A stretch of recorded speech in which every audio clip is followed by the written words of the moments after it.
ऐश इशरत के लिए दुनिया नहीं, याद रख तू बंदगे मेहमानगी, याद रख तू बंदगे मेहमानगी।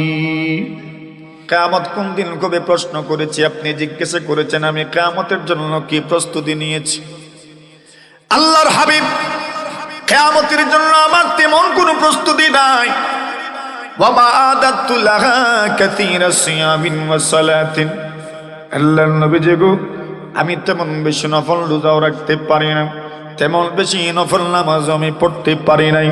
ওগো নবীজি আমি ফরজ নামাজটুকু আদায় করি, ওয়াজিব নামাজটুকু আদায় করি, সুন্নত নামাজটুকু আদায় করি যেভাবে আপনারা করেন আলহামদুলিল্লাহ বলেন। এর মধ্যেও আল্লাহ অনেক কল্যাণ রেখেছেন। রাসূলুল্লাহ সাল্লাল্লাহু আলাইহি ওয়াসাল্লাম বলেন মান হাফাজা আলা সিনতাশারাতা রাকাতান ফি ইয়াউমিন ওয়া লাইলা, নবীজি সাল্লাল্লাহু আলাইহি ওয়াসাল্লাম বলেন পৃথিবীর কোনো মানুষ যদি 12 রাকাত নামাজ গুরুত্বের সাথে আদায় করতে পারেন, 12 রাকাত নামাজ গুরুত্বের সাথে আদায় করতে পারেন, ফরজ ছাড়া ওয়াজিব ছাড়া 12 রাকাত নামাজ গুরুত্বের সাথে আদায় করতে পারেন, 12 রাকাতের হিসাব পয়গম্বর তুলে ধরেছেন। ফজরের আগে 2 রাকাত সুন্নাত, যোহরের আগে আরো 4 রাকাত সুন্নাত, যোহরের পরে আরো 2 রাকাত সুন্নাত। কত রাকাত হইছে? আদাতি আমলা সাদরাকা গিনা ওয়া আসুদ ফাকরাক وقال عليه الصلاة والسلام اتق المحارم تكن أعبد الناس وارض بما قسم الله لك تكن أغنى الناس وأحسن إلى جارك تكن مؤمنا وأحب للناس ما تحب لنفسك تكن مسلما ولا تكثر الضحك فإن كثرة الضحك تميت القلب أو كما قال عليه الصلاة والسلام آمنت بالله صدق الله مولانا العظيم وصدق رسوله النبي الكريم ونحن على ذلك لمن الشاهدين والشاكرين والذاكرين والحمد لله رب العالمين।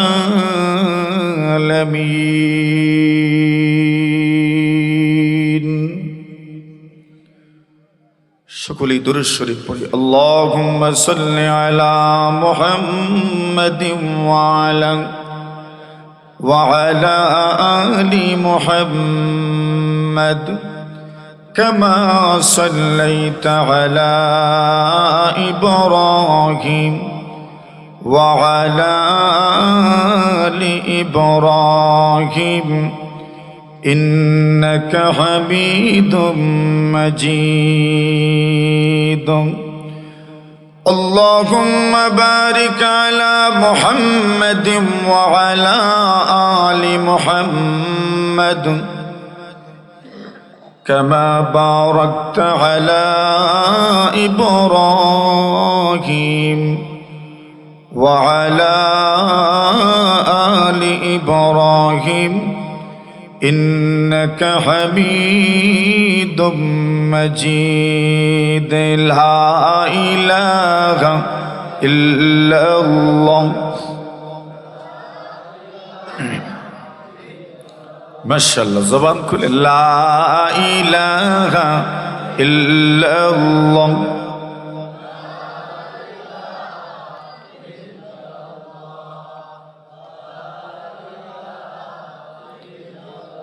मैं मैं सूरत यूसुफ को नहीं चाहने वाला,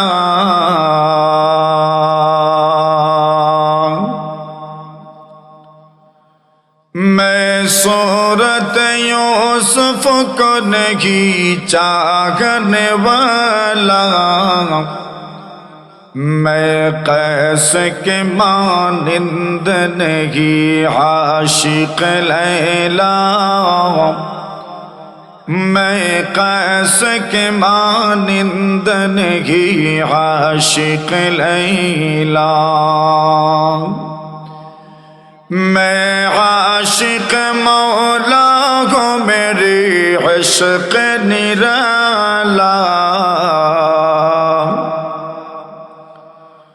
मैं आशिक मौला को मेरे इश्क निराला, हे जुमला जगह जिनकी तजल्ली से उजाला, हे जुमला जगह जिनकी तजल्ली से उजाला, ला इलाहा इल्लल्लाह,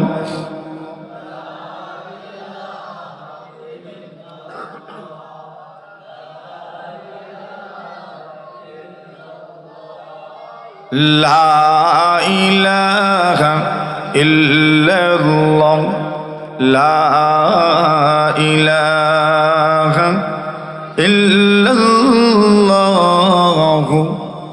मुहम्मदुर रसूलुल्लाह।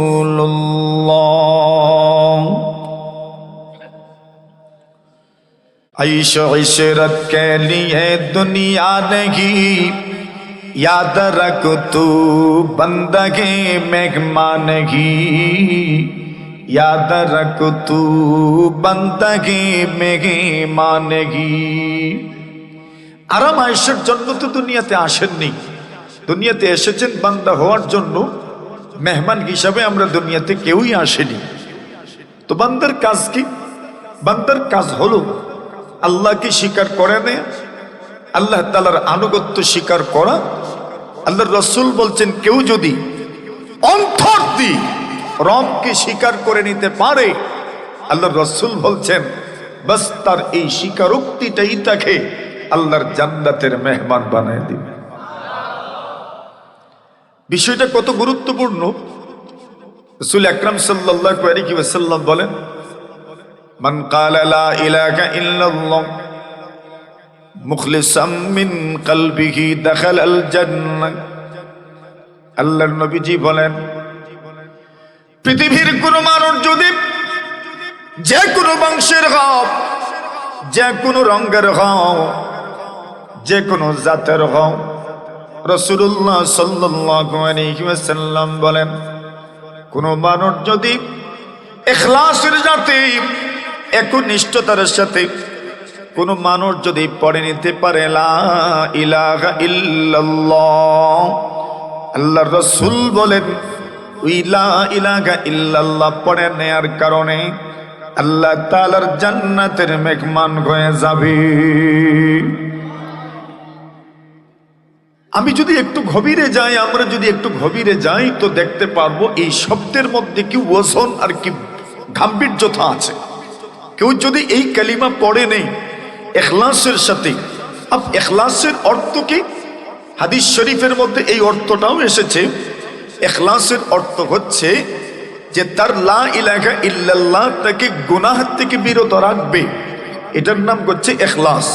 এর অর্থ ধারালো, কেউ যদি লা ইলাহা ইল্লাল্লাহ পড়ে নিতে পারে আর গুনাহ থেকে মুক্ত থাকতে পারে, আল্লাহর রাসূল বলছেন তার জন্য জান্নাতের দরজা খোলা। আল্লাহ তাআলার বান্দা না হওয়া পর্যন্ত জান্নাতেও যাওয়া যাবে না। সুবহানাল্লাহ বলেন। এজন্য আল্লাহ রাব্বুল আলামিন বলেন, ইয়া আইয়াতুহান নাফসুল মুতমাইন্না ইরজিই ইলা রাব্বিকি রাদিয়াতাম মারদিয়া ফাদখুলি ফি ইবাদি ওয়াদখুলি জান্নতি আল্লাহ রাব্বুল আলামিন বলেন, এবে বান্দা বান্দি আমার, তুমি প্রথমে আমার বান্দা বান্দিদের দলভুক্ত হয়ে যাও। এই হুকুম আর এই আদেশটা আল্লাহ প্রথমে উল্লেখ করেছেন। এরপরে বলছেন ওয়াদখুলি জান্নাতি, আমার জান্নাতে প্রবেশ করো। আল্লাহ প্রথমেই বলছেন আমার বান্দা বান্দিদের দলভুক্ত হয়ে যাও। সুবহানাল্লাহ বলেন, আমার বান্দা বান্দিদের দলভুক্ত হয়ে যাও। এরপরে বলছেন ওয়াদখুলি জান্নাতি, আমার জান্নাতে প্রবেশ করো। উলামায়ে কেরাম বলেন প্রথমে বান্দা বান্দির দলভুক্ত হতে হবে, এরপরে জান্নাতে প্রবেশ করতে হবে। প্রশ্ন তো জানতেই পারে, আল্লাহ পাক প্রথমে বান্দা বান্দিদের দলভুক্ত হওয়ার কথাটা উল্লেখ করলেন, এরপরে জান্নাতের কথা উল্লেখ করলেন। আমাদের ধারণা মতো জান্নাতের সম্মান বেশি, জান্নাতের মর্যাদা বেশি, জান্নাতের দাম বেশি, জান্নাতের কিমত বেশি। সবাই তো কোথায় যেতে চাই মরণের পরে? বলেন জোরে কোন না। যত উচ্চকণ্ঠে বলবেন বোঝা যাবে আগ্রহ তত বেশি আছে। কেমন বলেন, কোন জায়গায় যাইতে চাই আমরা? জান্নাতেই তো যাইতে চাই। এই জন্য আপনার কাছে আমার কাছে সবচেয়ে প্রিয় স্থান আল্লাহর জান্নাত, সবচেয়ে মর্যাদার স্থান হচ্ছে আল্লাহর জান্নাত, সবচাইতে গুরুত্বপূর্ণ স্থান হচ্ছে আল্লাহর জান্নাত। আল্লাহর রাসূল সাল্লাল্লাহু আলাইহি ওয়াসাল্লাম বলেন, তুমি যদি আল্লাহর কাছে কোনো কিছু চাও তবে জান্নাতুল ফিরদাউসের জন্য আল্লাহর কাছে তুমি দোয়া করো। কেন? রাসূল বলেন জান্নাতুল ফিরদাউস হচ্ছে সর্বোচ্চ জান্নাত। ওই জান্নাতটা আপনার আমার কাছে অনেক চাওয়ার ব্যাপার, অনেক প্রত্যাশিত একটা ব্যাপার। জান্নাতে সবাই যেতে চায়। যত আমল আপনি করেন আমি করি, সব আমলের পিছনে একটা উদ্দেশ্য তো আছে। কিয়ামতের কঠিন ময়দানে আল্লাহ যেন আমার জন্য আপনার জন্য জান্নাতের ফয়সালা করে দিতে পারেন। তবে প্রশ্ন জাগে, আল্লাহ পাক জান্নাতের কথা পরে কেন উল্লেখ করলেন? ফাদখুলি ফি ইবাদি, আমার বান্দাদের দলভুক্ত হও, ওই কথাটা কেন আল্লাহ আগে উল্লেখ করলেন? ওয়াদখুলি জান্নাতি, জান্নাতে প্রবেশ করার ব্যাপারটা আল্লাহ কেন পরে উল্লেখ করলেন? উলামায়ে কেরাম বলেন এর কারণগুলো, জান্নাত হলো একটা স্থানের নাম, আর যারা জান্নাতে যাবে তারা হচ্ছে জান্নাতে বসবাসকারী। এই কথা তো সবাই জানে। স্থানের চাইতে ওই স্থানে বসবাসকারীর মর্যাদা বেশি না কম? আরো জোরে বলেন। আপনি কোন জায়গায় বসবাস করেন, ওই জায়গার দাম বেশি না বসবাসকারীর দাম বেশি? বসবাসকারীর তো দাম বেশি, জায়গার চাইতে বসবাসকারীর দাম বেশি। জান্নাত বসবাসের জায়গা, জান্নাত বসবাসের একটা জায়গার নাম, অবস্থান করার একটা জায়গার নাম। জান্নাতে অবস্থান করবে কে? যারা আল্লাহর বান্দা বান্দি হতে পারবে তারাই জান্নাতের মধ্যে অবস্থান করতে পারবে। এই দৃষ্টিতে দেখা গেলে আমরা বলতে বাধ্য জান্নাত স্থানের নাম, ওই স্থানে যারা বসবাস করবে তারা হচ্ছেন আল্লাহর বান্দা বান্দি। এদের মর্যাদা স্থানের চাইতে অনেক বেশি, কোনো সন্দেহ নাই। এই জন্য আল্লাহ পাক জান্নাতের কথা পরে উল্লেখ করেছেন। জান্নাতে যারা ঢুকবে, জান্নাতে ঢুকনেওয়ালা বান্দা বান্দিদের কথা প্রথমে আল্লাহ পাক উল্লেখ করেছেন। আল্লাহ জানায়া দিলেন জান্নাতে যদি প্রবেশ করতে চাও, আমার বান্দা বান্দিদের দলভুক্ত হয়ে যাও, আমি আল্লাহ তোমার জন্য জান্নাতের দরজা উন্মুক্ত করে দিব। সুবহানাল্লাহ। তাহলে এখানে জান্নাতের কথা পরে এসেছে। প্রথমে ঢুকতে হবে, আল্লাহর বান্দা বান্দীদের দলভুক্ত হতে হবে। এদের মিছিলে যদি শরীক হতে পারেন তবে এদের সাথে আল্লাহর জান্নাতের মেহমান হয়ে যেতে পারবে। এজন্য আল্লাহ আয়াতের মধ্যে বলেন কুনু মাস সাদিকিন, আল্লাহ বলছেন নেককারদের দলভুক্ত হয়ে যাও, এদের মতো হয়ে যাও। ইমাম আলুসি বাগদাদি রাহিমাহুল্লাহু তাআলা এই আয়াতের তাফসিরে লিখেছেন খালিতুকুম, আল্লাহর ওয়ালিদের সাথে সম্পর্ক রাখো, এদের সাথে উঠা বসা রাখো, এদের কাছে ভিড়ও হবে কি? আল্লাহর বান্দা বলছেন লিতাকুনু মিসলাহুম, যাতে করে এদের মতো হয়ে যেতে পারো, আর এদের মতো হয়ে গেলেই আল্লাহর জান্নাতে প্রবেশ করতে পারবেন। সুবহানাল্লাহ বলেন। এখন প্রশ্ন তো জাগবে আরেকটা, আচ্ছা এদের মতো কি আমরা হতে পারবো? আমি কি আমার বড়দের মতো হতে পারবো? আমরা তো মনে করি আমরা তো বড়দের মতো হতে পারবো না। এই যে আমার আগে হযরত বয়ান করে গেলেন, এ তো বড় উঁচু মাপের একজন আলেম, একজন বড় বুজুর্গ, আমি কি অনেক আমল করেও ওনার মতো হতে পারবো? আমাদের তো ধারণা ধরে ওনাদের মতো আমরা হতে পারবো না। আচ্ছা এর আগে যারা দুনিয়া থেকে চলে গেলেন, এ আমল করতে করতে আপনি ওনাদের মতো হতে পারবেন, এটা তো ধারণাও আমরা করতে পারি না। কথা বলেন ঠিক না ঠিক? আচ্ছা নবীজি এবং নবীর সাহাবায়ে কেরামদের মতো কি আমরা হতে পারবো? এটাও তো আমাদের ধারণায় আসে না। কিন্তু মনে রাখবেন, আমলের সাথে মিল হওয়ার দরকার নাই, বস ওনাদের সাথে যদি একটু সম্পর্ক থাকে, মহব্বত থাকে, এই মহব্বতই আপনাকে তাদের সাথে জান্নাতে নিয়ে যাবে। রাসূল করিম সাল্লাল্লাহু আলাইহি ওয়াসাল্লাম বসে আছেন, এক সাহাবী আসলেন, আল্লাহ রাসূল সাল্লাল্লাহু আলাইহি ওয়াসাল্লামকে প্রশ্ন করলেন, ইয়া রাসূলুল্লাহ মাতাস সাম, আল্লাহর নবীজি গো কিয়ামত কোন দিন হবে জানতে চাই, কিয়ামত কখন সংগঠিত হবে, কিয়ামত কোন দিন হবে জানতে চাই। রাসূলুল্লাহ সাল্লাল্লাহু আলাইহি ওয়াসাল্লাম কিয়ামত কোন দিন হবে রাসূলও জানেন না, কোন নবীও জানেন না, কোন রাসূলও জানেন না, কোন পীর ওলিয়া উলিয়ারাও জানেন না, কোন গোস কুতুবও জানেন না, কোন বিজ্ঞানীরাও জানেন না। কিয়ামত কখন হবে সুনির্দিষ্ট জ্ঞান কার আছে? আর কেউ জানে না। এখন রাসূলকে প্রশ্ন করেছেন সাহাবী, ইয়া রাসূলুল্লাহ কিয়ামত কোন দিন সংগঠিত হবে? আচ্ছা প্রশ্নই বোঝা যাচ্ছে কিয়ামতের জন্য প্রস্তুতি আছে মনে হয়। আচ্ছা কিয়ামত কেমন হবে তা তো আপনারা জানেনই। আল্লাহ বলছেন বালিস সাআতু আদহা ওয়া আমর, কিয়ামত হচ্ছে এমন এক তিক্ত ঝাঁঝা, কিয়ামত এত কঠিন আর ভয়াবহ এটা মানুষ কল্পনাও করতে পারবে না। ওইটার জন্য কি কেউ খুব আশা রাখতে পারে? কেউ এটার জন্য বারংবার প্রশ্ন করবে যে কিয়ামত কোন দিন? আমরা ঈদ জিজ্ঞাসা করি ঈদ কোন দিন, কেন ঈদে আনন্দ হয়, ঈদ উদযাপন করি, ঈদ সেলিব্রেট করি আমরা। আচ্ছা এটা সম্পর্কে জিজ্ঞাসা করাই যায়, আচ্ছা আনন্দের দিন কখন আসছে, কিন্তু দুঃখের দিন কখন আসছে এটা কি কেউ প্রশ্ন করেন? এটা তো কোনো আগ্রহের ব্যাপার না, বিষয় না। কিন্তু উনি প্রশ্ন করছেন কিয়ামত কোন দিন? কোন দিন? কথা বলেন, কিয়ামত কোন দিন? যে কিয়ামত সম্পর্কে তো কেউ জানেন না। আল্লাহ রাসূল উনার কিয়ামত কোন দিন হবে হবে না এই ব্যাপারে উত্তর না দিয়ে জিজ্ঞাসা করলেন, ওমা আদাত্তা লাহা, কিয়ামত সম্পর্কে যে প্রশ্ন করছো তুমি, বুঝা তো যাচ্ছে কিয়ামতের প্রস্তুতি তোমার আছে মনে হয়। আচ্ছা বলো দেখি কিয়ামতের কি প্রস্তুতি তুমি নিয়ে রেখেছো? সুবহানাল্লাহ। আচ্ছা সাহাবায়ে কেরাম তো ছিলেন বড় নির্মল, বড় নিষ্কলুষ অন্তরের অধিকারী। আল্লাহর নবীর সাহাবী বলেন, ইয়া রাসূলুল্লাহ, ইয়া হাবিবাল্লাহ, কিয়ামত কোন দিন কবে প্রশ্ন করেছি, আপনি জিজ্ঞাসা করেছেন আমি কিয়ামতের জন্য কি প্রস্তুতি নিয়েছি। আল্লাহর হাবিব, কিয়ামতের জন্য আমার তেমন কোনো প্রস্তুতি নাই। ওয়া মা আদাতু লাহা কাসীরা সিয়ামিন ওয়া সালাতিন, আল্লাহর নবী গো আমি তেমন বেশি নফল রোজাও রাখতে পারি না, তেমন বেশি নফল নামাজ আমি পড়তে পারি নাই। ওগো নবীজি আমি ফরজ নামাজটুকু আদায় করি, ওয়াজিব নামাজটুকু আদায় করি, সুন্নত নামাজটুকু আদায় করি, যেভাবে আপনারা করেন আলহামদুলিল্লাহ বলেন। এর মধ্যেও আল্লাহ অনেক কল্যাণ রেখেছেন। রাসূলুল্লাহ সাল্লাল্লাহু আলাইহি ওয়াসাল্লাম বলেন, মান হাফাজা আলা সিনতাই আশারাতা রাকাতান ফি ইয়াউমিন ওয়া লাইলা, নবীজি সাল্লাল্লাহু আলাইহি ওয়াসাল্লাম বলেন, পৃথিবীর কোনো মানুষ যদি 12 রাকাত নামাজ গুরুত্বের সাথে আদায় করতে পারেন, 12 রাকাত নামাজ গুরুত্বের সাথে আদায় করতে পারেন, ফরজ ছাড়া ওয়াজিব ছাড়া 12 রাকাত নামাজ গুরুত্বের সাথে আদায় করতে পারেন, 12 রাকাতের হিসাব পয়গম্বর তুলে ধরেছেন।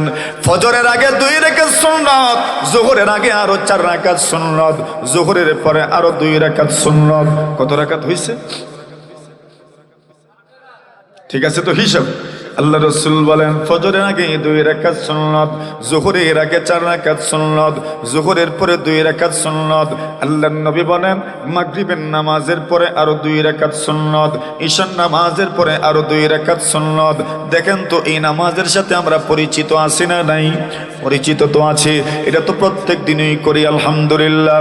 আল্লাহর রাসূল সাল্লাল্লাহু আলাইহি ওয়াসাল্লাম বলেন পৃথিবীর কোন মানুষ যদি পুরুষ হোক আর মহিলা হোক, যদি কেউ এই 12 রাকাত নামাজ গুরুত্বের সাথে আদায় করে যথাযথভাবে প্রত্যেক দিন এবং রাতে যদি ওই নামাজটুকু আদায় করতে পারেন, রাসূল বলেন উম্মত আল্লাহ পরওয়ারদিগারে আলম তার জন্য জান্নাতের মধ্যে একটা হীরার ঘর, মণিমুক্তার ঘর বানাবেন। সুবহানাল্লাহ বলেন। এর মানে কি বোঝা গেল, কেউ যদি এতটুকুই করে তবে তার জন্য জান্নাতের মধ্যে হীরামণি মুক্তার একটা ঘর আল্লাহ পাক নির্মাণ করবেন। আচ্ছা, ওই ঘর যদি কারোর জন্য নির্মিত হয়ে যায় তো ঘর থাকবে এক জায়গায় আর আপনি থাকবেন আর এক জায়গায়? না না, এমন তো হতে পারে না। আপনার ঘর যেখানে আপনিও তো সেখানেই থাকবেন। কথা বলে ঠিক না বে ঠিক?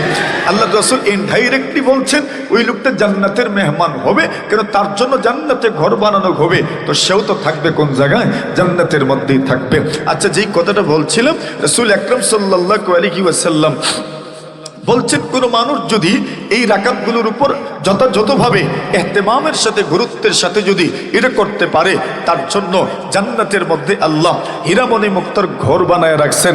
এটা আমার জন্য, আপনার জন্য কত বড় একটা সৌভাগ্যের ব্যাপার সেপার। আল্লাহর ইবাদত যে বান্দাবান্দি করে আল্লাহ তাআলা তার জন্য কি রেখেছেন, রাসূল আকরাম সাল্লাল্লাহু আলাইহি ওয়াসাল্লাম বলছেন জান্নাতে তো আগে যাবে, ওই দলভুক্ত হলে পরে আল্লাহর জান্নাতের মেহমান হবে।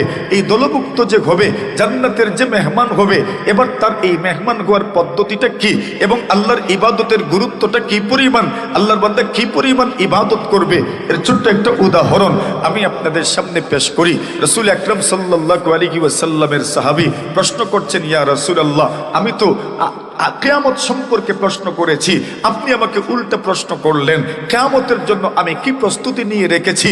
তেমন নফল নামাজ তো আমার নাই, তেমন নফল রোজাও তো আমি রাখতে পারি নাই, তবে একটা কাজ আমি গুরুত্বের সাথে করেছি, সেটা হচ্ছে আল্লাহ এবং তার রাসূলকে মনে প্রাণে আমি ভালোবেসেছি।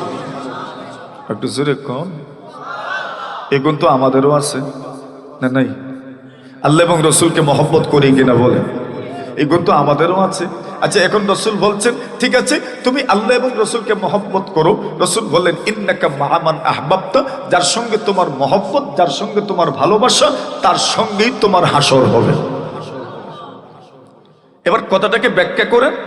আল্লাহ রাসূল সাল্লাল্লাহু আলাইহি ওয়াসাল্লাম বলেন যার সঙ্গে তোমার মহব্বত, তার সঙ্গে তোমার হাসর। রাসূল বলেন নাই যার আমলের মতো তোমার আমল হবে, তার সঙ্গে তোমার হাসর হবে, তা বলেন নাই। আনাস রাদিয়াল্লাহু তাআলা আনহু বলেন, বুখারী শরীফের বর্ণনা, আনাস ইবনে মালিক রাদিয়াল্লাহু তাআলা আনহু বলেন, ফামা ফারিহনা বিশাইইন বাদাল ইসলাম ফারহানা বিকৌলিন নবী সাল্লাল্লাহু আলাইহি ওয়াসাল্লাম ইন্নাকা মা'a মান আহবাবতা। আনাস ইবনে মালিক বলেন, মুসলমান হওয়ার পর থেকে নিয়ে নবীজির জবান থেকে আমি যা শুনেছি, কোন কথা শোনার পরে আমরা এতটুকু আনন্দিত হই নাই, ওই কথা শোনার পরে যতটুকু আনন্দিত হয়েছে, কোন কথা শোনার পরে আনন্দিত হয়েছে, আল্লাহ রাসূল বলেছেন যার সঙ্গে তোমার মহব্বত, তার সঙ্গে তোমার হাসর। এবার আনাস রাদিয়াল্লাহু তাআলা বলেন, কেন এত আনন্দিত হলাম? আনন্দিত হওয়ার পিছনে কারণ হলো ইন্নী উহিব্বু রাসূলুল্লাহ। আনাস ইবনে মালিক বলছেন, আমি তো রাসূল সাল্লাল্লাহু আলাইহি ওয়াসাল্লামকে মহব্বত করি, ওয়া আবু বকর, আমি তো আবু বকরকে মহব্বত করি, ওয়া ওমরকে মহব্বত করি। এই বিষয়টা তো আমাদের সাথেও যায়, আমরাও তো রাসূলকে মহব্বত করি, বলেন করেন কি করেন না? আমরা তো রাসূলকে মহব্বত করি, আমরাও তো আবু বকর সিদ্দিককে মহব্বত করি, আমরাও তো ওমর রাদিয়াল্লাহু তাআলাকে মহব্বত করি। এইবার আনাস ইবনে মালিক বলেন, রাসূল বলেছেন যাকে তুমি মহব্বত করবা তার সঙ্গে তোমার হাসর হবে। আমি তো রাসূলকে মহব্বত করি, আমি তো আবু বকরকে মহব্বত করি, আমি তো ওমরকে মহব্বত করি। সুতরাং নবীর বক্তব্য মতো আল্লাহর রাসূল আবু বকর এবং ওমরকে মহব্বত করার কারণে এদের সাথেই আমার হাসর হবে, এদের সাথেই আমার হাসর হবে। ওয়া আরজু আন আকুনা মাহুম ওয়া ইন লাম আমাল বিমিসলি আমালিহিম। আনাস ইবনে মালিক বলেন, আমি আশা রাখতেই পারি আল্লাহর নবী এবং আবু বকর ওমরের সাথে আল্লাহর জান্নাতের মেহমান হব। সুবহানাল্লাহকে মহব্বত করি, আর রাসূল তো বলেছেন যার সঙ্গে তোমার মহব্বত, তার সঙ্গেই তোমার হাসর। যদিও আমার আমল তাদের মতো নয়, কিন্তু আমি আশা রাখতে পারি তাদের সাথেই আমার হাসর হবে ইনশাআল্লাহ। বলেন এবার রাসূল আকরাম সাল্লাল্লাহু আলাইহি ওয়াসাল্লাম আরেক হাদিস শুনেন। আল্লাহ রাসূল সাল্লাল্লাহু আলাইহি ওয়াসাল্লাম বলছেন, তুমি যে ইবাদত করবা, তবে মনে রেখো তোমার ইবাদতের মাধ্যমেই তুমি আল্লাহর জান্নাতের মেহমান হয়ে যেতে পারবে না। তোমার ইবাদতের মাধ্যমে মূলত তুমি তোমার আল্লাহকে সন্তুষ্ট করবে। আর দেখেন না, এই দুনিয়াতে বাবা যদি তার সন্তানের উপর সন্তুষ্ট হয়ে যান, সন্তানের কৃতকর্মের কারণে বাবা মা যদি সন্তানের উপর সন্তুষ্ট হয়ে যান, তো সন্তানকে আর কিছু বলতে হয় না, কিছু চাইতে হয় না। মা বাবা নিজের থেকেই সন্তানের সব প্রয়োজনগুলো পূরণ করে। কথা বলেন ঠিক কিনা? কেন? সন্তান তার বাধ্য সন্তান। অনেক সময় সন্তান যখন কিছু চায়, একটু বেশি হয়ে গেল, মা বাবার জন্য প্রেশারের ব্যাপার হয়ে গেল, অতিরিক্ত হয়ে গেল, মা বাবা সহজে মেনে নেয়। কেন? সন্তানটা তো বাধ্য সন্তান। কথা বলেন ঠিক কিনা? এর মানে বাধ্য সন্তান যারা হয়, এদের উপর মা বাবা সন্তুষ্ট থাকেন। তো যারা আল্লাহর বাধ্য বান্দা হয়ে যাবে, এদের উপর আল্লাহ সন্তুষ্ট হবেন। আল্লাহর রাসূল সাল্লাল্লাহু আলাইহি ওয়াসাল্লাম বলেন, লা ইয়াদখুলু আহাদুকুমুল জান্নাতা ইল্লা বিফাদলি। রাসূলুল্লাহ সাল্লাল্লাহু আলাইহি ওয়াসাল্লাম বলেন, এরে বান্দা বান্দী চিন্তা করে দেখো, আল্লাহর রাসূল সাল্লাল্লাহু আলাইহি ওয়াসাল্লাম বলেন, পৃথিবীর কোনো মানুষ আল্লাহ তাআলার দয়া ছাড়া জান্নাতে প্রবেশ করতে পারবে না। কোনো মানুষ তার ইবাদতে আল্লাহর জান্নাতের মেহমান হতে পারে না। আল্লাহ যদি দয়া না করেন, আল্লাহ যদি মহব্বত না করেন, আল্লাহ যদি কোনো বান্দার উপর সদয় না হয়ে যান, ওই ব্যক্তি যত ইবাদতের বোঝাই নিয়ে যাক না কেন, আল্লাহর জান্নাতের মেহমান হতে পারে না। আল্লাহর জান্নাতের মেহমান যদি হতে চাও, তবে আল্লাহ সন্তুষ্ট হবেন, আল্লাহর অনুগ্রহ থাকতে হবে, আল্লাহর দয়া থাকতে হবে। মনে মনে প্রশ্ন তো এসেই গেছে, তবে আর ইবাদত করার প্রয়োজনটা কি? ওই কারণ মা বাবা সন্তানের উপর সন্তুষ্ট হয়ে যান, সন্তান যদি মা বাবার বাধ্য হয়ে যায়, ঠিক এমন ভাবে যদি পৃথিবীর কোনো ভাল্লা বান্দি আল্লাহ তাআলার বিধিবিধানগুলো মানার জন্য মানসিকভাবে প্রস্তুত হয়ে যায়, তার বাহ্যিক আমল আল্লাহ তাআলার হুকুমের বিরুদ্ধে যায় না, আল্লাহ তাআলা যা বলেন তা করার জন্য প্রস্তুত থাকে, এমন মানুষের উপর আল্লাহ সন্তুষ্ট হয়ে যান। মুস্তাদরাকে হাকিমের রিওয়ায়াত, রাসূলুল্লাহ সাল্লাল্লাহু আলাইহি ওয়াসাল্লাম বলেন, আল্লাহর একজন বান্দা এমন ছিলেন, লোকটা বনি ইসরাইলের মানুষ, মানে রাসূলুল্লাহ সাল্লাল্লাহু আলাইহি ওয়াসাল্লাম এই পৃথিবীতে আসার 1000 বছর আগে দুনিয়া থেকে বিদায় হয়ে গেছে। ওই যুগের মানুষকে আল্লাহ পাক বেশি হায়াত দিতেন। কেউ তো 60 বছর 700 বছর বাঁচতেন, কেউ তো 800 বছর পর্যন্ত বাঁচতেন, কেউ তো 900 বছর পর্যন্ত বাঁচতেন, কেউ তো 500 বছর পর্যন্ত বাঁচতেন, কেউ তো 1000 বছর পর্যন্ত বাঁচতেন। আল্লাহর নবী আদম আলাইহিস সালাতু ওয়াস সালামের বয়স হইতো ছিল 1000। সুবহানাল্লাহ। আদম নবীর বয়স কত ছিল? 1000। উনি ওনার এক সন্তান দাউদ নবীকে 40 বছর দিয়েছিলেন, দান করেছিলেন। তো হযরত আজরাইল আলাইহিস সালাতু ওয়াস সালাম 960 বছরে আদম নবীর কাছে হাজির হয়ে গেলেন জান কবজ করার জন্য। আদম আলাইহিস সালাতু ওয়াস সালাম বললেন, আপনি বড় অসময়ে চলে আসলেন যে। সুবহানাল্লাহ বলেন, বুঝেন নাই মনে হয় কথা? কেন? আমার তো বয়স 1000 বছর পূর্ণ, আর আপনি চলে এসেছেন আমার জান নেওয়ার জন্য। কত বছরে? 960 বছরে। এখনো তো 40 বছর আমার বাকি রয়ে গেছে। হযরত আজরাইল বলেন, জি না, বাকি রয় নাই, আপনার পুরাটা বয়স শেষ হয়ে গেছে। উনি বলেন, কেমনে শেষ হলো? আমার না পুরো 1000 বছর, 960 হইল মাত্র, 40 বছর তো এখনো বাকি। আজরাইল বলেন, আপনি আপনার সন্তান দাউদকে যে দান করেছিলেন, ওইটা কি মনে আছে আপনার? আদম নবী বলেন, আমার তো মনে হয় না। সুবহানাল্লাহ বলেন। আচ্ছা, বুঝেন নাই? মানে আদম সন্তান ভুলে যায় কেন? অনেক মানুষ অনেক ওয়াদা করে, প্রতিশ্রুতি করে, অনেক প্রতিজ্ঞা করে, কিন্তু ভুলে যায়। কেন ভুলে যায়? ওই যে আদম আলাইহিস সালাতু ওয়াস সালাম 40 বছর দিয়েছিলেন, ওইটাও তো উনি ভুলে গেছেন। সুবহানাল্লাহ বলেন। আচ্ছা, কখনো কখনো তো কিছু কিছু মানুষ অনেক প্রতিশ্রুতি আর প্রতিজ্ঞার ব্যাপারে অস্বীকার পর্যন্ত করে বসে। আদম নবীকে যখন আজরাইল বলছেন আপনি দিয়েছেন, ভালো করে স্মরণ করে দেখেন, হয়তো আদম বলছেন আমি দিছিই না। ফাআনকারা আদম আনকারা যুররিয়াতুহু, আদম নবী অস্বীকার করে বসছেন, এজন্য ওনার সন্তানরাও মাঝে মধ্যে অস্বীকার করে বসে। আরে কথা বলেন ঠিক না বে ঠিক? ওইটা এসেছে কিন্তু ওই জায়গার থেকেই। আউয়ালুন নাসি আউয়ালু নাসিন, প্রথম মানুষ প্রথম ভুলে গেছেন। কি করেছেন? ভুলে গেছেন। দাউদ নবীকে 40 বছরের হায়াত দিয়েছিলেন, ওইটা উনি ভুলে গেছেন। কিন্তু ভুলে গেছেন, আবার স্মরণ করে দেওয়া হয়েছে। আচ্ছা, যে কথা বলছিলাম, ওনাদের বয়স বেশি হইতো, ওনারা অনেক লম্বা দিন জীবিত থাকতেন। আল্লাহর এক বান্দা ছিলেন, উনি এত লম্বা দিন জীবিত জীবিত ছিলেন উনি আল্লাহর ইবাদত করেছেন কত বছর যে হিসাব তো নাই। তবে একদিন ওনার মনে হলো, আচ্ছা আমি তো গ্রামে গঞ্জে বসবাস করি, এলাকায় বসবাস করি, মানুষ বিভিন্ন আপদে বিপদে, মানুষের বিভিন্ন সমস্যায় আমাকেই ডাকে, আমাকেই সালিশ করতে হয়, আমাকেই সমাধান করতে হয়, মিটমাট করে দিতে হয়। এটা একটা ঝামেলা, এটা একটা সামাজিক ঝামেলা, এটা আমার ভালো লাগে না। চলো আমার আল্লাহর ইবাদতে বিঘ্নতা ঘটে, আমি আর সমাজে থাকবো না। আল্লাহর বান্দা এই ভাবনা চিন্তা করে চলে গেলেন এমন এক অঞ্চলে যেখানে কোনো মানুষ যায় না, এমন একটা অঞ্চল, ওইটা একটা দ্বীপ অঞ্চলের মতো, চতুর্দিকে পানি, সাগর, সমুদ্র, সাগরের মধ্যখানে যেমন ভাবে দ্বীপ হয়, দ্বীপ রাষ্ট্র হয় অথবা বিভিন্ন দ্বীপ হয়, এটাও একটা দ্বীপের মতো ছিল। চতুর্দিকে পানি, প্রায় 4 কিলো স্কোয়ার বিরাট একটা অংশ পানি ছিল। এখানে কেউ যে কিছু নিয়ে যাবে, ওনার খোঁজ নিবে, সন্ধান নিবে, এই সুযোগটাও পর্যন্ত ছিল না। আর এটা তো আপনারা জানেনই, আপনারা তো সমৃদ্ধ জনপদের মানুষ, আলহামদুলিল্লাহ রাব্বিল আলামিন। এটা আপনাদের বড় সৌভাগ্য, আলহামদুলিল্লাহ জোরে বলেন। সমৃদ্ধ জনপদের অধিবাসী আপনারা, ঐতিহ্যবাহী অঞ্চলের অধিবাসী আপনারা। এখানে কোনো কিছুর অভাব নাই, মাটির মধ্যে আল্লাহ এত বরকত দিয়েছেন, আলহামদুলিল্লাহ বলবেন না? জোরে বলেন আলহামদুলিল্লাহ। আচ্ছা, সাগর পারে যারা বসবাস করে দেখবেন সাগরের পানি লুনা পানি, লবণাক্ত পানি। লবণাক্ত পানি যেই মাটিতে যুক্ত হয়, যেই মাটিতে লাগে, এখানে ভালো কিছু উৎপাদিত হই না। কথা বলেন ঠিক না বেটি? আল্লাহর বান্দা পড়লেন বড় পেরেশানিতে, চতুর্দিকে সাগর, শুধু পানি আর পানি দেখা যায়। কোন মানুষ ওনার জন্য খাবার নিয়ে আসতে পারে না, কেউ ওনার জন্য খাবার নিয়ে আসতে পারে না, পান করার উপযোগী পানি উনি খুঁজে পান না। লবণাক্ত পানি আপনি কতদিনই পান করবেন, কতবারই পান করবেন, তৃষ্ণাই তো মিঠে না। মিঠা পানি ছাড়া তো তৃষ্ণা নিবারণ হয় না।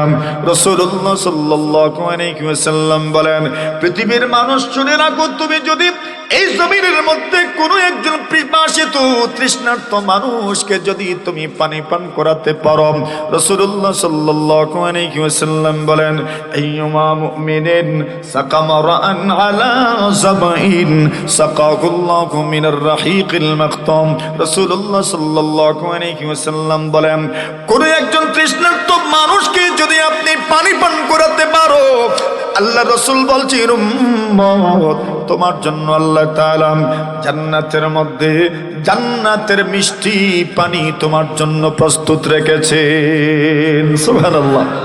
তবে আল্লাহ রাসূল বলছেন যে বোতল থেকে আল্লাহ আপনাকে পানি পান করাবেন, ওই বোতল হবে ইনটেক বোতল। এই বোতল ইতিপূর্বে কারো জন্য খোলা হয় নাই, সর্বপ্রথম আপনার জন্যই খোলা হবে।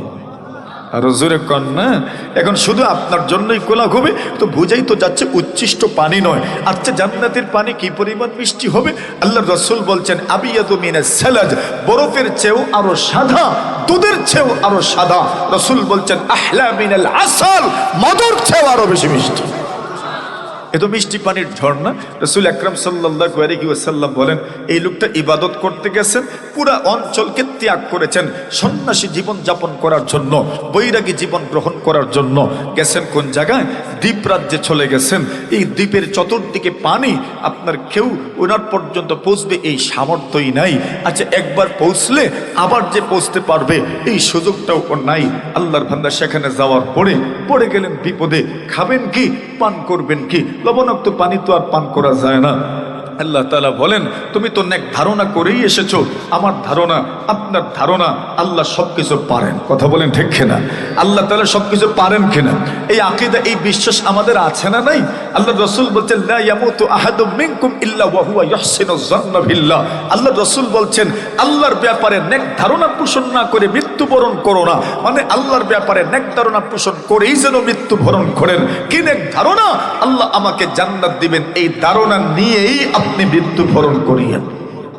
তবে এই ধারণা আসতে গেলে আপনার আমল যেটা, এই ধারণাই তো আসবে, এত সহজেই খুব ভালো ধারণা আসবে না। আচ্ছা আসেন, আল্লাহ রাসূল বলছেন, আল্লাহ নিজে বলছেন, আমার বান্দা আমার ব্যাপারে যে ধারণা রাখে আমি তার সাথে সেই ব্যবহারটাই করি।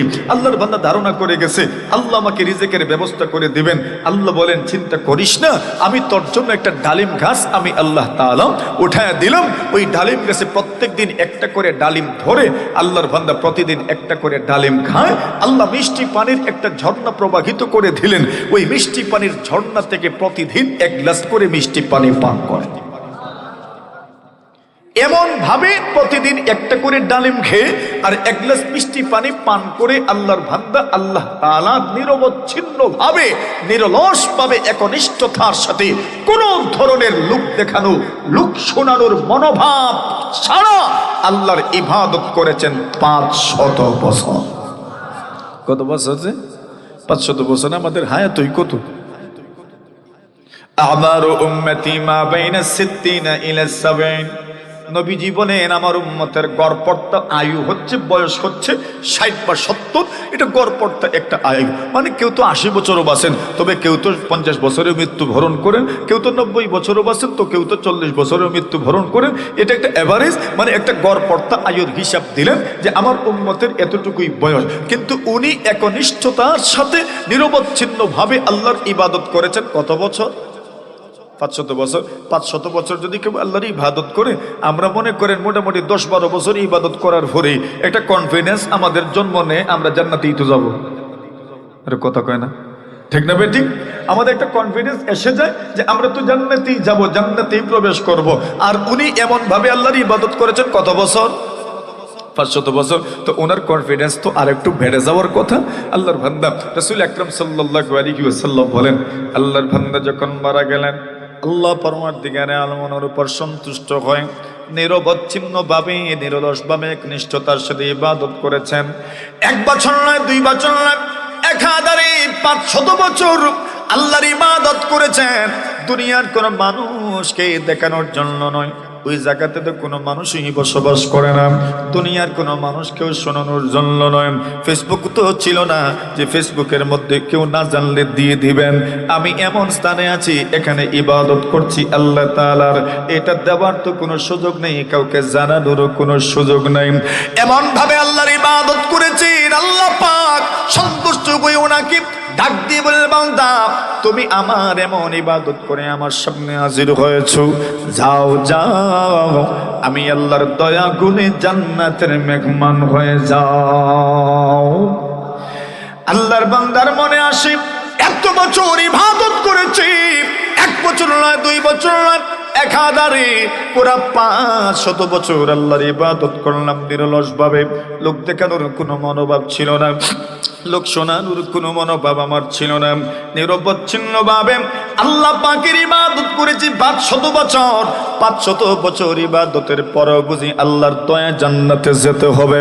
আল্লাহর বান্দা বলেন, আল্লাহ বাল বিইবাদাতি, আপনার দয়া গুণে নয়, আপনার অনুগ্রহে নয়, আপনার দয়া গুণে নয়, আমার ইবাদতের বিনিময়ে আপনি আমাকে জান্নাত দেন। আল্লাহর বান্দা মনে মনে ভেবেছেন পুরা 500 বছর আমি ইবাদত করেছি, 500 বছর ইবাদত করার পরে এবার ইবাদতের জোরে জান্নাতে যাওয়ার একটা ক্যাপাসিটি আমার তৈরি হয়ে গেছে। এই জন্য আল্লাহর বান্দা বলেন, আল্লাহ বাল বিইবাদাতি, আমার ইবাদতের বিনিময়ে জান্নাত দেন। আল্লাহ ডাক দিয়ে বলেন, ভাল্লা ভুল করিস না, ভুল করিস না, বাল বিফাদলি, আমার দয়া গুণে তুমি জান্নাতে চলে যাও। আল্লাহর বান্দা আবার বলে, বাল বিইবাদাতি, আল্লাহ আমার ইবাদতের বিনিময়ে জান্নাত দেন। আল্লাহ আবার বলেন, ভুল করিস না, বাল বিফাদলি, আমার দয়া গুণে তুমি জান্নাতি হয়ে যাও। আল্লাহর বান্দা আবার বলে, মালিক বাল বিইবাদাতি, আমার ইবাদতের বিনিময়ে আপনি জান্নাত দেন। আল্লাহ পরমর্দিগারে আলম বলেন, ঠিক আছে রে বান্দা, 3 বারই তো তুমি বলেছো তোমার ইবাদতে তুমি জান্নাতে যাবে, তবে আসো আমি আল্লাহর সাথে তোমার একটা বোঝাপড়া আছে, একটা হিসাব নিকাশ তোমার আছে। আল্লাহ রাসূল সাল্লাল্লাহু আলাইহি ওয়াসাল্লাম বলেন, কিয়ামতের কঠিন ময়দান আল্লাহ পাক রব্বুল ইজ্জত ওয়াল জালালের কিছু বান্দা বান্দি বিভিন্ন দলভুক্ত হয়ে যাবেন। এর মধ্যে একদল মানুষ এমন আছেন যে মানুষগুলো নেকির কাজে সদা সর্বদা অগ্রগামী থাকে। আল্লাহ রাসূল সাল্লাল্লাহু আলাইহি ওয়াসাল্লাম জানায় দেন, ওই মানুষগুলো মারা যাবে, কোনো হিসাব হবে না, কোনো নিকাশ হবে না, কিতাব হবে না, হিসাববিহীন এরা জান্নাতের মেহমান হয়ে যাবে। সুবহানাল্লাহ। আমার ভাইরা, আমার বন্ধুরা, আল্লাহ বলেন, বান্দা আমার, আমি তো তোমার কোনো হিসাব নিতে চাই নাই, আমি শুধু বলেছি আমার দয়া গুণে জান্নাতি হয়ে যাও, কিন্তু তুমি বলছো তোমার ইবাদতের বিনিময়ে জান্নাত দেব। এই জন্য আমি আল্লাহরও কিছু বোঝাপড়া তোমার সঙ্গে আছে। কি বোঝাপড়া করবেন আল্লাহ করেন। আল্লাহর বান্দা বলে, আল্লাহ আপনি আমার কাছ থেকে কি নিতে চান? আল্লাহ বলেন, বান্দা আমি তোমার কাছ থেকে বেশি কিছু নিতে চাই না। আমি আল্লাহ তোমাকে সৃষ্টি করেছি, ওইটার বিনিময়ে তোমার থেকে আমি নিব না। আমি আল্লাহ তোমাকে ছোট সময়ে তোমাকে জ্ঞান দিয়েছি, ওই জ্ঞানের বিনিময়ে আমি তোমার কাছ থেকে কিছু নিব না। এরে বান্দা আমার, তুমি যখন ছোট ছিলে কিছুই করতে পারতে না, আমি আল্লাহ পাক তখন তোমাকে জ্ঞান দিয়েছিলাম। তোমার যখন পেটে খিদা লাগতো, তোমাকে কান্না করার মতো শক্তি সামর্থ্য আর জ্ঞান আমি আল্লাহ দিয়েছিলাম, তখন তুমি কান্না করতে পেরেছ।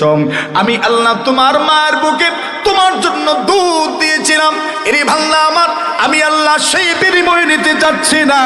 তুমি তো লক্ষ্য করে দেখেছো, যখন শীতকাল থাকতো ওই সময় তোমার মায়ের বুকের দুধ তোমার জন্য আমি আল্লাহ গরম করে দিতাম। যখন গরমের সময় থাকতো তোমার মায়ের বুকের দুধ আমি আল্লাহ তোমার জন্য ঠান্ডা করে দিতাম। আল্লাহ তাআলার নিয়ামতের উপর কুরবান হয়ে যাও, ফেদা হয়ে যাও, উৎসর্গ হয়ে যাও। শীতের দিন আপনি যত বেশি টিউবওয়েলে চাপ দিবেন নিচের থেকে গরম পানি উঠে, আর গরমের দিনে যত বেশি চাপ দিবেন ঠান্ডা পানি বের হয়ে। জোরে বলেন ঠিক কিনা? সবকিছু কার হাতে বলেন? আরো জোরে বলেন। আল্লাহ রাব্বুল আলামিন বলেন, আল্লাহ এত কিছু তোমাকে দিলাম, আমি আল্লাহ তোমার সেই নিয়ামতের বিনিময় নেব না। আমি আল্লাহ পাক তোমাকে আস্তে আস্তে বড় করলাম, আমি আল্লাহ সেই নিয়ামতের বিনিময়ে আমি তোমার কাছ থেকে নিব না। তোমাকে হায়াত নামক নিয়ামত দিলাম, ওইটার বিনিময়ে আমি তোমার কাছ থেকে নিব না। তোমাকে যৌবনকালের নিয়ামত দিলাম, ওই যৌবনকালের নিয়ামতের বিনিময়ে তোমার কাছ থেকে আমি নিব না। আমি আল্লাহ শুধু শুধু 500 বছর যে তুমি ইবাদত করেছ, নিরলস ভাবে ইবাদত করেছ, নিরবচ্ছিন্ন ভাবে ইবাদত করেছ, খাবারের কোনো টেনশন নাই, পানির কোনো টেনশন নাই, পানীয়র কোনো টেনশন নাই, তোমার জন্য আমি সব কিছুর ব্যবস্থা করে দিয়েছি রে বান্দা। আমি আল্লাহ তাআলা ওই 500 বছরের সবগুলো বছরের বিনিময়ে তোমার কাছ থেকে নিব না। আমি আল্লাহ তাআলা প্রতিদিন তোমার জন্য একটা করে ডালিম বরাদ্দ করেছি। আমি আল্লাহ তোমার জন্য মিষ্টি পানির জন্য প্রবাহিত করেছি। প্রতিদিন তুমি একটা গ্লাস করে মিষ্টি পানি পান করেছো রে বান্দা আমার। আমি আল্লাহ তাআলা 499 বছরের 364 দিনের হিসাব তোমার কাছ থেকে নিব না। শুধু একটা দিনের একটা ডালিম আর এক গ্লাস মিষ্টি পানির বিনিময় আমি আল্লাহ তোমার কাছ থেকে নিতে চাই। সুবহানাল্লাহ। কয় দিনের কয়টা ডালিম আর কয় গ্লাস মিষ্টি পানি? এক গ্লাস মিষ্টি পানির বিনিময়ে বস তুমি দিয়ে যাও, এরপরে তোমার ইবাদতের জোরেই তুমি জান্নাতে প্রবেশ করবো। আল্লাহর বান্দা বলে, আল্লাহ তবে বলেন না একটা ডালিম আর এক গ্লাস মিষ্টি পানির কি পরিমাণ মূল্য আমাকে পরিশোধ করতে হবে? কিয়ামতের কঠিন ময়দান টাকার মাধ্যমে কোনো বিনিময়ে নেওয়া হয় না, কোনো বিনিময় দেওয়া হয় না। আল্লাহ রাসূল সাল্লাল্লাহু আলাইহি ওয়াসাল্লাম বলেন, আতাদরুনা মানিল মুফলিস? নবীজি সাল্লাল্লাহু আলাইহি ওয়াসাল্লাম বলেন, সাহাবীরা আমার জানো কি কোন মানুষটা সবচেয়ে গরিব, সবচেয়ে বড় মিসকিন, সবচেয়ে বড় ফকির, সবচেয়ে বড় দরিদ্র মানুষটাকে জানো নি? নবীজির সাহাবায়ে কেরাম বলেন, ইয়া রাসূলুল্লাহ যেই মানুষটার কাছে কোনো ধরনের অর্থবিত্ত নাই, মাল্লা দিরহামালাহু ওয়ালা দিনারাম, যার টাকাও নেই পয়সা নাই, ওই ব্যক্তি তো হচ্ছে সবচেয়ে দরিদ্র। রাসূলুল্লাহ সাল্লাল্লাহু আলাইহি ওয়াসাল্লাম বলেন, না না তোমরা জবাব দিতে পারো না, উত্তর তোমাদের শুদ্ধ হয় নাই। যেই ব্যক্তির কাছে টাকাও নাই পয়সাও নাই, ওই ব্যক্তি আসল দরিদ্র নয়। আল্লাহ রাসূল সাল্লাল্লাহু আলাইহি ওয়াসাল্লাম বলেন, আসল প্রকৃত পক্ষে দরিদ্র মানুষকে জানুনি যে ব্যক্তি অনেক বেশি আমল নিয়ে আল্লাহর সামনে হাজির হলো, কিন্তু আল্লাহর সামনে যে গেছে অনেক আমল নিয়ে হাজির হয়েছে, কিন্তু পৃথিবীর মধ্যে ঘটনাগুলো ঘটায় গেছে। লাতামাহাদা ওয়া শাতামাহাদা, এই পৃথিবীর মধ্যে কোনো মানুষকে সে থাপ্পড় দিয়েছে, কোনো মানুষকে লাত্তি মেরেছে, কোনো মানুষের কপালের মধ্যে বন্দুক ঠুকে দিয়েছে, কোন মানুষকে কষ্ট দিয়েছে, কোন মানুষকে জবান দ্বারা এত কষ্ট দিয়েছে, কোন মানুষকে জবানের মাধ্যমে তার অন্তর তার কলিজা কত বিক্ষত করে ফেলেছে। আল্লাহর বান্দা কত গুনাহ করে এসেছে। ওই বান্দা যখন সামনে যাবে, ওই নির্যাতিত নিপীড়িত মানুষগুলোর সামনে আসবেন আর বলবেন, আল্লাহ এই যে মানুষটা এত কষ্ট দিল, আজকে কি প্রতিশোধ দিব না? আল্লাহ বলেন, যাও যাও, প্রতিশোধ নেওয়ার জন্য পারমিশন দেওয়া হলো, ইচ্ছা মতো তোমরা প্রতিশোধ নিতে পারো। আল্লাহর বান্দাগণ বলবেন, আল্লাহ ওর কাছ থেকে প্রতিশোধ নিতে চাই। আল্লাহ বলবেন, প্রতিশোধ কি হবে, ধরন কেমন হবে জানুনি? আল্লাহ রাসূল সাল্লাল্লাহু আলাইহি ওয়াসাল্লাম বলেন, ওই লোকটাকে বলা হবে যাকে তুমি গালি দিয়েছো, যাকে তুমি থাপ্পড় দিয়েছো, লাথি দিয়েছো, কষ্ট দিয়েছো, নির্যাতন করেছো, ওই লোকটাকে তুমি আমল দিতে থাকো, এই পরিমাণ আমল। আল্লাহর বান্দা আমল দিতে থাকবে, আল্লাহু আকবার, আমল দিতে দিতে এখন আর তার কোনো আমলই নাই, আমল শেষ হয়ে গেছে। রাসূলুল্লাহ সাল্লাল্লাহু আলাইহি ওয়াসাল্লাম বলেন, কিন্তু এরপরেও ওই নির্যাতিত মানুষের সংখ্যা কমবে না, আরো মানুষ আসতে থাকবে। এবার আল্লাহ পাক রব্বুল আলামিন বলবেন, আমল তো নাই দেওয়ার মতো, তবে একটা কাজ করো, তোমাদের গুনাহগুলোর বোঝা তার মাথার উপর তোমরা উঠায়া দাও, তোমাদের গুনাহ সে বহন করবে। আল্লাহর নবী বলেন, এসেছিল বড় হাতে, এসেছিল গুনাহকে, এসেছিল নেকির বোঝা নিয়ে, কিন্তু অন্যদেরকে দিতে দিতে নেকির বোঝাটা শূন্য হয়ে গেল। এবার অন্য মানুষের গুনাহ বহন করতে করতে গুনাহের বোঝাটা এবার তার ভরে গেল। আল্লাহ রাসূল বলেন, ওই লোকের চাইতে দরিদ্র মানুষ তো দুনিয়ার জমিনে আর কেউ নাই। আল্লাহ রাসূল বলেন, ওই ব্যক্তিকে জিজ্ঞাসা করা হবে, বিনিময়ে দিতে পারবা তো? আল্লাহর বান্দা বলে, আল্লাহ বিনিময়ে কত আগে জানতে চাই। আল্লাহ পাক রব্বুল ইজ্জতুল জালাল ডালিমকে বলেন, রে ডালিম তোমার বিনিময়ে কত? আল্লাহ পাক রব্বুল আলামিন যাকে বলার সক্ষমতা দিবেন তার বলার ক্ষমতা আছে। হাত্তা ইদা জাউহা শাহিদা আলাইহিম সামউহুম ওয়া আবসারুহুম ওয়া জুলুদুহুম। আল্লাহ পরবর্তীকারে আলম বলেন, কিয়ামতের কঠিন ময়দানে সব মানুষ যখন আল্লাহর সামনে দাঁড়াবে, আল্লাহ তাআলা বলেন, আগো নবীজি উম্মতদেরকে জানিয়ে দিও, ওই দিন মানুষের চোখ সাক্ষী দিবে, ওই দিন মানুষের কান সাক্ষী দিবে, ওই দিন মানুষের শরীরের চামড়াও পর্যন্ত আল্লাহর সামনে সাক্ষী দিবে। যেই চামড়াকে সতেজ করার জন্য এত দামি দামি তেল আপনি আপনার শরীরে লাগিয়েছেন, লোশন পর্যন্ত, ফেস ওয়াশ পর্যন্ত শরীরে মেখেছেন সতেজ রাখার জন্য, ওই চামড়া আপনার বিরুদ্ধে চলে যাবে। আল্লাহ রাব্বুল আলামিন বলেন, মানুষগুলো চামড়াকে সম্বোধন করে বলবে, লিমা শাহিদতুম আলাইনা, এর চামড়া, এর ত্বক, তোমরা আমাদের বিরুদ্ধে কেন গেলাম? আমরা না তোমাদেরকে সতেজ রাখার জন্য কত চেষ্টা করলাম, তোমাদের পিছনে কত ব্যয় করলাম, কিন্তু তোমরা তো আজকে আমার বিরুদ্ধেই চলে গেলাম। আমরা জবাব দিবে, কেন সাক্ষী দিলাম তা জিজ্ঞাসা করো না, সাক্ষী দিতে পারলাম কেমনে, জবানের শক্তি কে দিল তা জিজ্ঞাসা করো। তোমাদেরকে যে আল্লাহ কথা বলার যোগ্যতা দিয়েছেন, সেই আল্লাহ আমাকেও কথা বলার যোগ্যতা দিয়েছেন। সুবহানাল্লাহ, আল্লাহু আকবার। ডালিম বলবে, ঠিক আছে বিনিময় দিবে তো, হ্যাঁ, আমার ডালিমের একদিনের এক ডালিমের বিনিময় হইল 300 বছরের ইবাদত। বড় আস্তে কইছেন যে পরিশোধ করতে পারবেন মনে হয়। কত বছরের? 300 বছরের। আল্লাহ জিজ্ঞাসা করলেন, পানি তোমার বিনিময় কত? পানি বলে, আমারও 300। কত হইছে? এর ইবাদত কত? আর লাগে কত? আর 100 লাগে। এটা কি আর ভর্তুকি দিতে পারবে মনে করেন?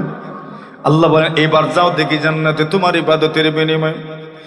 আল্লাহর বান্দা বলে, আল্লাহ এইবার বুঝে নিতে পেরেছি, সত্যি আপনার দয়া ছাড়া কেউ জান্নাতে যেতে পারে না। আল্লাহু আকবার, আল্লাহু আকবার। কোন মানুষ তার আল্লাহর দয়া ছাড়া জান্নাতে যেতে পারে না। তবে মানুষ এমন এক জাতের নাম, আল্লাহ পাক মানুষের জেহনের মধ্যে, ব্রেনের মধ্যে যত ঘটনা ঘটে, ওই ঘটনার একটা প্রভাব আল্লাহ মানুষের ব্রেনের মধ্যে জিয়া রাখেন। সুবহানাল্লাহ। এটা একটা তথ্য বলছি, আমি কেমনে বুঝাবো আমি জানি না, তবে বোঝানোর চেষ্টা করছি। আচ্ছা, মনে করেন আল্লাহর কোনো বান্দা যদি কোনোদিন অ্যাক্সিডেন্ট করেন, একটা কথার কথা, তাহলে ওই অ্যাক্সিডেন্টের কথা ওনার মরণ পর্যন্ত স্মরণ থাকে কিনা? থাকে, যে উনি একটা অ্যাক্সিডেন্ট করেছেন, কাউকে কষ্ট দিয়েছেন, এটা মনে থাকে। ঠিক এইভাবে অন্যান্য জন্তু, জীবজন্তু যেগুলো আছে, এরা যদি কোনো অ্যাক্সিডেন্ট করে, দুর্ঘটনা ঘটায়, এদের কিন্তু এটা স্মরণই থাকে না। মনে করেন একটা মহিষ অথবা একটা হাতি যদি কাউকে আঘাত করে, তাহলে ওই হাতির কি স্মরণ থাকে? আমি গত কয়েকদিন আগে এই রাস্তাতে কোনো একটা মানুষকে মেরে ফেলেছিলাম বা কষ্ট দিয়েছিলাম, হাতির কি স্মরণ থাকবে? হাতির স্মরণ থাকবে না। তো মানুষ এবং চতুষ্পদ জন্তুর আমলের মধ্যে এটা একটা পার্থক্য আছে। মানুষ যখন কোনো আমল করে, তার ব্রেইনের মধ্যে এটার একটা প্রভাব রয়ে যায়, এটার একটা আসর থেকে যায়, এটার একটা ক্রিয়া থেকে যায়। আল্লাহ আকবার। তো এই কথাই বলছেন, মানুষ তার আমলেও জান্নাতে যাবে। কি অর্থ? এর অর্থ হলো তার আমলের একটা প্রভাব আছে। যেমন ভাবে মানুষ কোনো আমল করলে তার আমলের প্রভাব তার ব্রেইনের মধ্যে থাকে, তবে তার আমলের মাধ্যমে সে জান্নাতে যেতে পারবে। কিন্তু মূলত জান্নাতে যাবেন আল্লাহর দয়া গুণে, বাকি আমলের একটা প্রভাব এখানে থাকবে। তবেই তো রাসূল বলছেন, কোন মানুষের অন্তরে যদি যাররা পরিমাণ ঈমান হয়, আল্লাহর রাসূল বলছেন সেও আল্লাহর জান্নাতের মেহমান হয়ে যাবে। সুবহানাল্লাহ। যাররা পরিমাণ যদি ঈমান হয়, এর মানে ঈমানের মধ্যে যদি তার কিছু এদিক সেদিক হয়, কমতি ঘাটতি হয় অথবা বেড়ে যায়, তবে আল্লাহ তা আমলের মাধ্যমে তার ঈমানের নূর বাড়ে, আল্লাহ তাআলা এর মাধ্যমে তার জন্য জান্নাতের ফয়সালা করবেন। তো দেখা গেল আল্লাহর ইবাদত এমন একটা আমলের নাম। আল্লাহর এক বান্দা বলছেন, আল্লাহর ইবাদত কি পরিমাণ ইজ্জতের, কি পরিমাণ সম্মানের।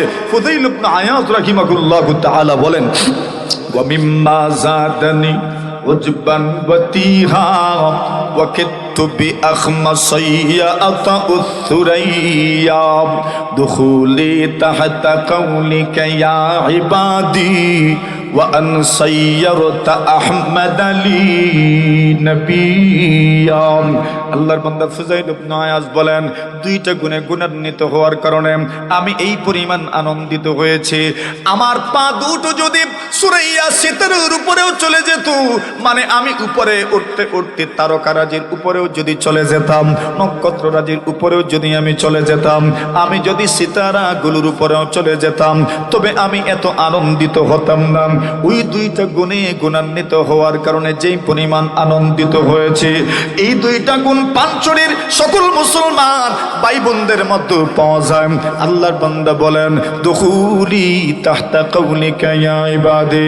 আয় আল্লাহ তাআলা, আপনি যখন কোরআনে মাজিদের মধ্যে ইয়া ইবাদি বলে ডাক দেন, আপনি যখন বলেন হে আমার বান্দা বান্দিরা, ওগো পরওয়ারদিগারে আলম, ওই সময় আমিও যে আপনার বান্দা বান্দিদের দলভুক্ত হতে পারে, এই গুণটা আমাকে এত অনুপ্রাণিত করেছে, এই গুণটা আমার জন্য এত গর্বের বিষয়। আপনার বান্দা হতে পারা, আপনার বান্দা হয়ে যাওয়ার পরে আমি যদি সুরাইয়া সিতারার উপরে উঠে যেতাম, তবে আমি এত আনন্দিত হতাম না। আপনার বান্দা বান্দি হতে পেরে যেই পরিমাণ আনন্দিত হয়েছে।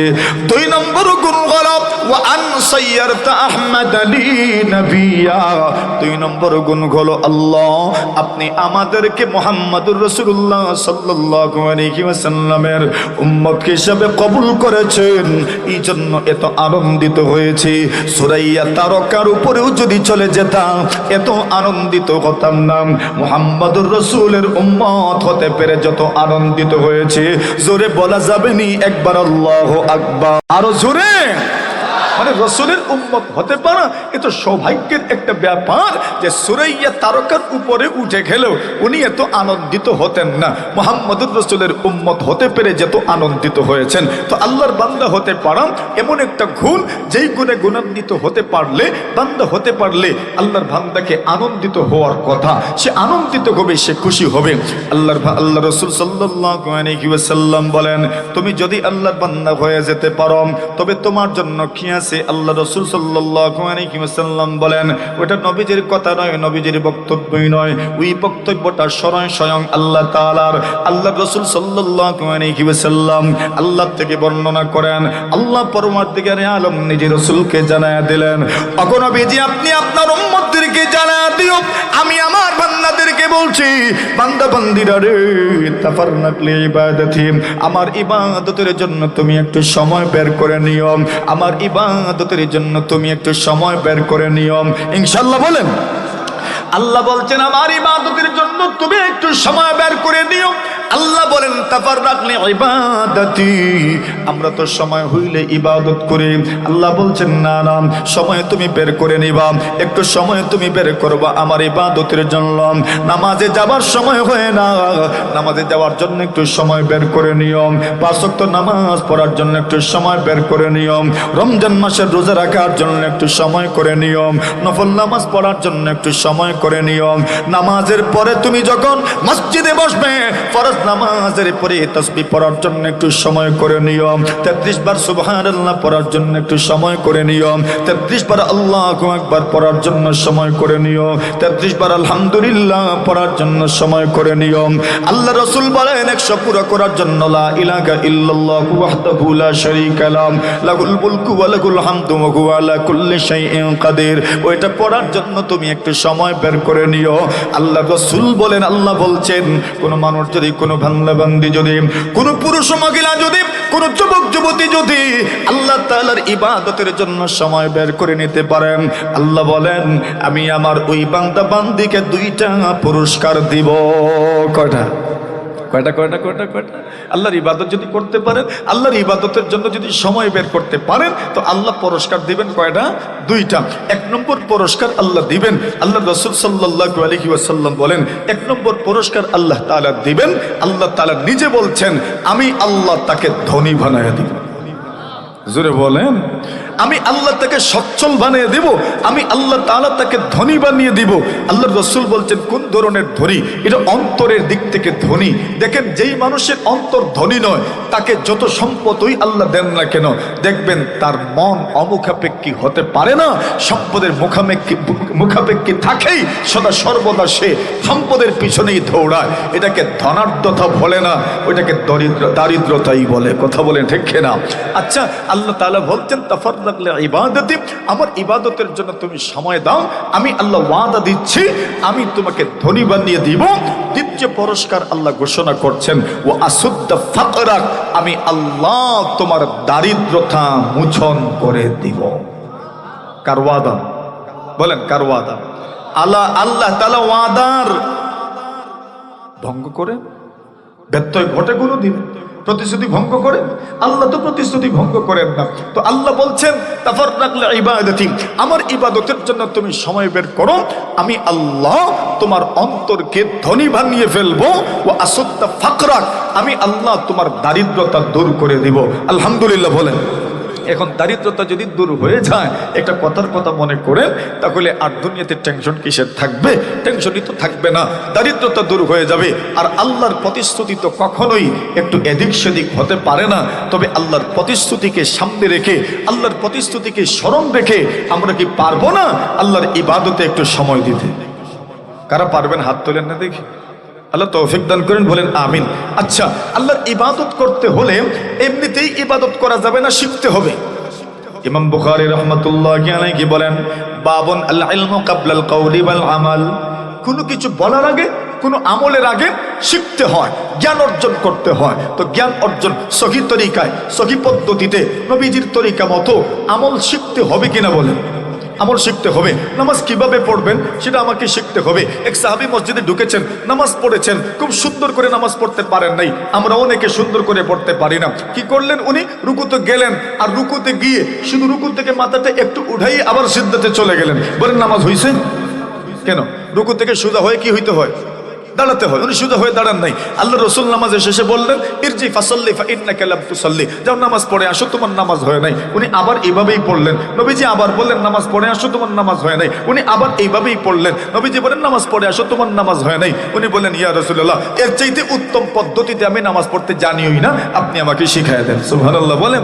নামাজ তো শিখতে হবে, আরো বিভিন্ন আমল শিখতে হবে। আমরা জানি না, জানা না থাকার কারণে অনেক আমল আমাদের জন্য কঠিন হয়ে যায়। আচ্ছা, তায়াম্মুম করলেও যে নামাজ পড়া যায়, এটা অনেকে জানেন না, বিদায় দেখবেন নামাজ পড়েন না। কেন পড়েন না? আচ্ছা আমি অসুস্থ। এখন উনি তো অসুস্থ, পানি ব্যবহার করতে পারবেন না, এখন তায়াম্মুম করে উনি নামাজ পড়লে যে নামাজ হবে ওটা জানেন না, নামাজও পড়েন না। আছে না নাই? না জানার কারণে অনেক আমল কঠিন হয়ে যায়। তো জানতেও তো হবে। জানার জন্য জানার মতো স্থান থাকার দরকার আছে না নাই? বলেন জানার মতো স্থান থাকার দরকার আছে না নাই? যেমন আপনাদের এই প্রতিষ্ঠান আল জামিয়াতুল ইসলামিয়া দারুল উলুম, এই প্রতিষ্ঠান পানছড়ি, এই মাদ্রাসা এতিমখানা হিফজখানা, এই প্রতিষ্ঠান জানার একটা মাধ্যম। আমি শুনেছি আপনাদের এখানে যে প্রদর্শনী হয়েছে ছোট্ট ছোট্ট কচি কাছারা 2 রাকাত নামাজে 60টি মাসআলা, এই মাসআলাগুলো আপনাদের সামনে সুন্দর করে বলছে। আল্লাহর রাসূল বলছেন, ও আবু যর লা আন তাকদু ফাতাআল্লামা বাবাম মিনাল ইলমি আমিলা বিহি আও লাম ইয়ামাল। আল্লাহর রাসূল আবু যর গিফারিকে সম্বোধন করে বলছেন, কোন মানুষ যদি একটা মাসআলা মাসাইল শিকার জন্য ঘর থেকে বের হয়, আমল করুক বা নাই করুক, আল্লাহর রাসূল বলছেন 1000 রাকাত নফল নামাজের সওয়াব তার আমলনামায় দান করা হবে। আল্লাহ রাসূল বলছেন, কেউ যদি একটা আয়াত শিকার জন্য ঘর থেকে বের হয়, আল্লাহ তাআলা তার আমলনামায় 100 রাকাত নফল নামাজ পড়ার সওয়াব দান করেন। তো এমন প্রতিষ্ঠান কিয়ামত পর্যন্ত থাকার দরকার আছে না নাই? বলেন কিয়ামত পর্যন্ত জারি থাকবে না ইনশাআল্লাহ? বলেন কিয়ামত পর্যন্ত জারি থাকার দরকার। তবে এটার জন্য তো আপনাদের সকলের সহযোগিতা দরকার। সহযোগিতা 3 ধরনের হয়। 1 নম্বর সহযোগিতা হইল মুহতামিম সাহেব যিনি আছেন, পরিচালক যিনি আছেন, ওনাকে সুপরামর্শ দেওয়া। দ্বিতীয় সহযোগিতা হলো দোয়া করা, মন খুলে প্রাণ খুলে দোয়া করা। আপনি যখন আপনার জন্য দোয়া করেন, যে সময় দোয়া করলে দোয়া কবুল হয়, ওই সময় ওই প্রতিষ্ঠানের জন্য দোয়া করবেন। আর 3 নম্বর হলো সময়ের সুযোগে আপনার সচ্ছলতায় অসচ্ছলতায়, আপনার সুখে দুঃখে কিছু টাকা পয়সা এই প্রতিষ্ঠানের জন্য আপনি সদকা করবেন, আপনি এই প্রতিষ্ঠানকে দান করবেন। এই 3 পদ্ধতিতে এই প্রতিষ্ঠানকে আমরা সহযোগিতা করতে পারবো তো ইনশাআল্লাহ?